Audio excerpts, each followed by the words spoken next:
Hello and welcome to Sujatha's Cognitive Classroom. This is the place where we will try to understand why we are the way we are. What makes us us. And the mechanism or the methodology that we will be using to explore this is ideas essentially proposed and furthered by the world of analytical psychologists, such as Carl Gustav Jung. Jung, Junj, is not Jung, it's Jung. And several others after him, such as, of course, Myers and Briggs, Dario Nardi, very recently, Naomi Quenk, and Linda Behrens, and people like that. So it's a fairly new area of psychology, and it is picking up a lot of steam now, especially with people like Dr. John Beebe, who has proposed this idea of who has given a structural framework to think about how our psyche works. So it's given a logical framework through which we can think about how our mind functions.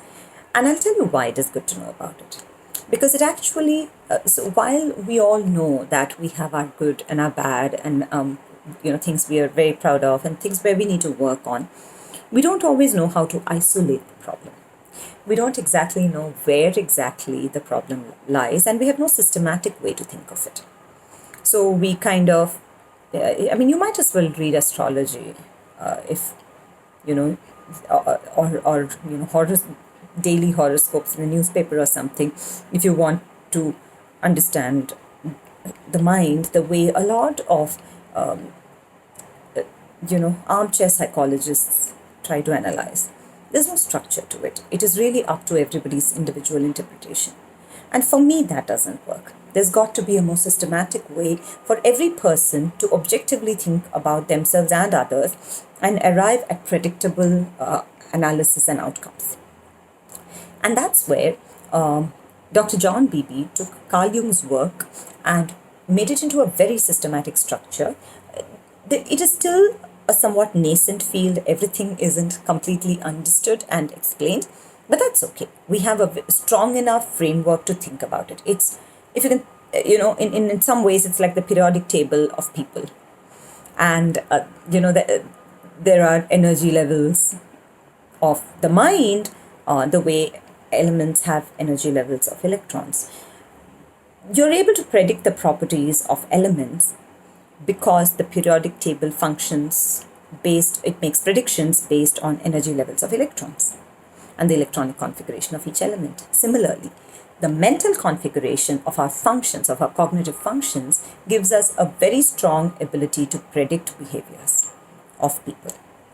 And I find that to be absolutely fascinating in that we're able to classify, organize, and think systematically and predict the behaviors of people, and therefore understand ourselves better and our dynamics better. If you don't understand elements, there's no way you're going to understand bonds between elements, and definitely you're not going to understand compounds.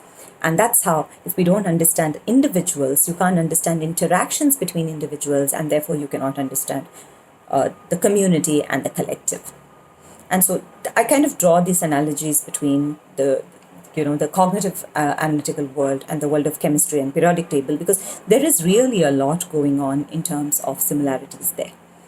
So the rest of I'm going to set up a series of videos where I'll try to explain to you how the mind is organized. And sorry, I'm not going to be using props, so you'll have to look at my blooming face and listen to me talk. But I hope it'll be useful. And at some point, I hope to be able to transition into more formal videos and into lessons and things like that. But for now, it's just going to be talk. So let's talk to each other. Do please talk back to me as well. Send me your comments, your feedback. All suggestions are welcome. All critique is welcome. Good, bad, ugly.